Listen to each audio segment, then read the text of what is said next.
For over 65 years, video games have developed as one of the most prominent mediums in art, evolving with each new story, boss battle, and collectible found. Video games have reached a point where fresh ideas are what keep the medium progressing and separate the competition. However, one concept has persisted through almost every game played, that infamous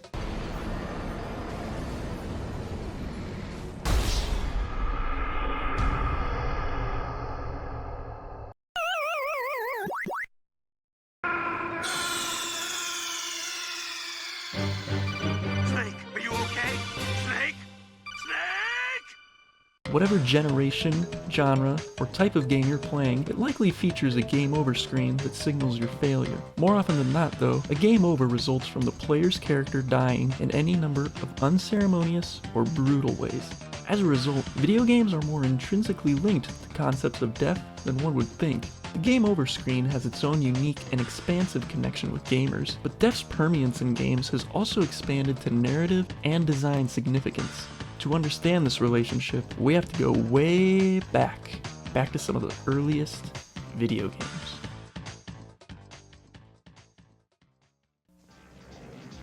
This is a Malibu Grand Prix Entertainment Center, packed wall to wall with the newest, most exciting games anywhere. They got them all! I really could get into this. Malibu. In Denver, off I-25 at 58th Avenue.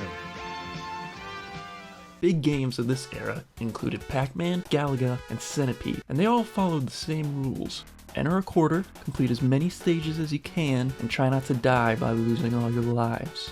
The life counter system has since become a dying feature of video games, but it essentially involved players having a set number of lives that, when all lost, resulted in a game over.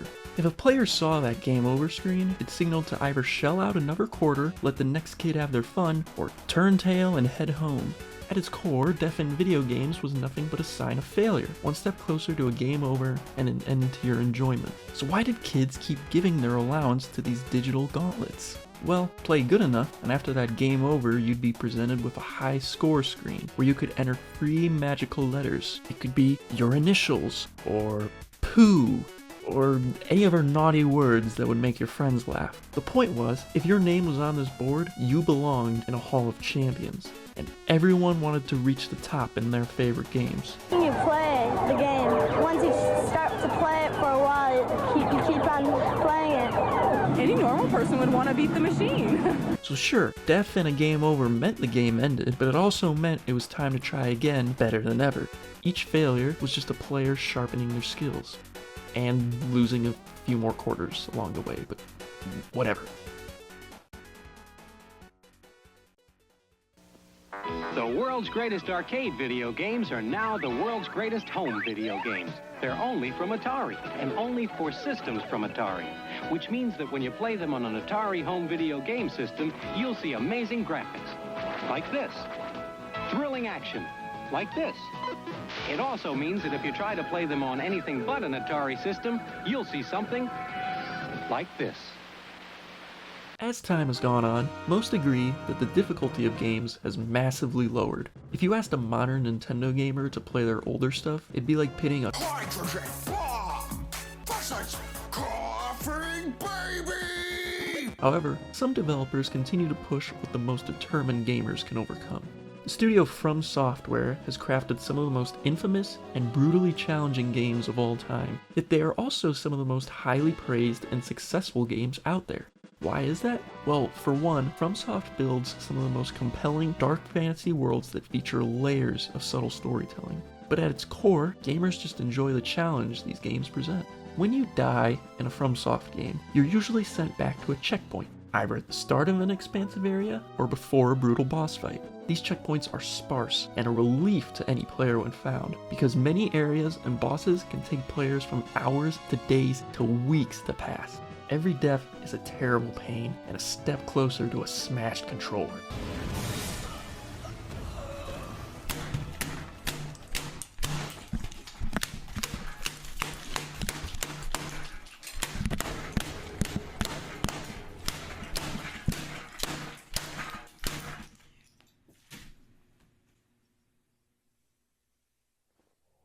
but it's also closer to the most liberating victory you'll feel, and that's what these gamers chase. Just like those arcade games, death was only one attempt before your next better try. It could take hundreds of tries, but you were always getting closer and improving your skills. Often, the most difficult bosses were the most memorable and liberating upon completion.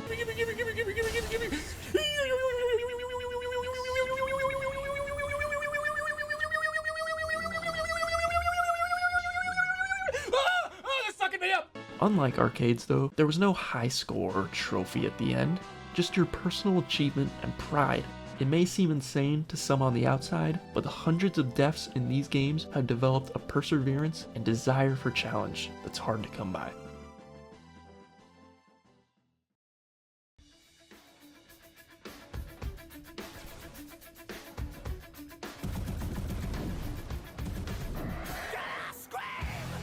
Death can also be found in games beyond just the traditional means of respawns and game overs. Over the years, games have continued to explore and implement death through brutal imagery or subject matter. Ultraviolet games like Mortal Kombat are challenged to invent new and more insane deaths with each installment for the satisfaction of the player. Hotline Miami is a bloody, top-down shooter that encourages players to move and kill fast without remorse. But the player's merciless actions are also contemplated within the game. You see, Hotline Miami's narrative deeply explores violence and mortality to coincide with its gameplay.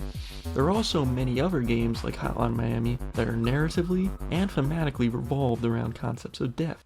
Unravel is a short puzzle platform game where you play as a small, anthropomorphic creature made of yarn, named Yarny, who traverses locations significant to the memories of the old woman who knitted them. As they travel further from home and into her memories, Yarny unravels more and more, losing their form. The game acts as a commentary on the importance of memory, the brief beauty of life, and love. Yarny's yarn represents love, and they unravel as they travel away from what they love. My favorite game of all time, Celeste, initially takes more from FromSoft games in that you're expected to die repeatedly on your journey up a mountain, but you're only encouraged to try harder and keep going. But in a future release of the game, your character, Madeline, is processing the death of a loved one, and your progression through the game directly reflects the incomparable challenge of processing that grief. The level gets harder and harder with the hope of Madeline reuniting with her loved one at the end in one final dream farewell so she can finally find some semblance of peace. The experience is emotional, challenging, and frustrating, just like the process of grieving.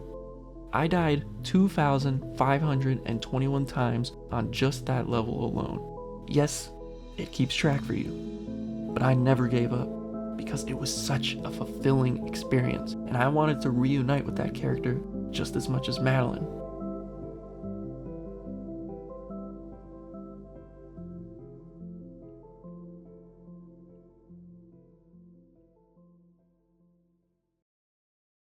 That's what I'm talking about.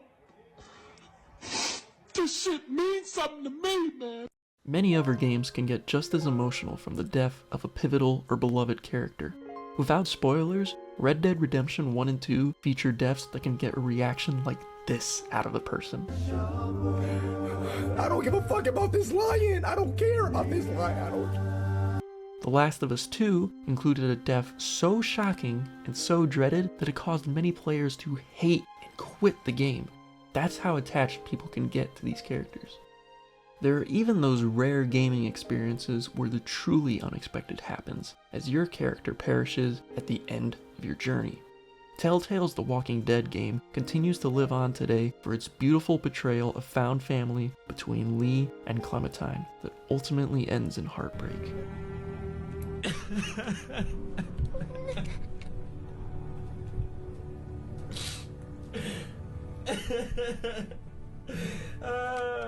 Fuck that.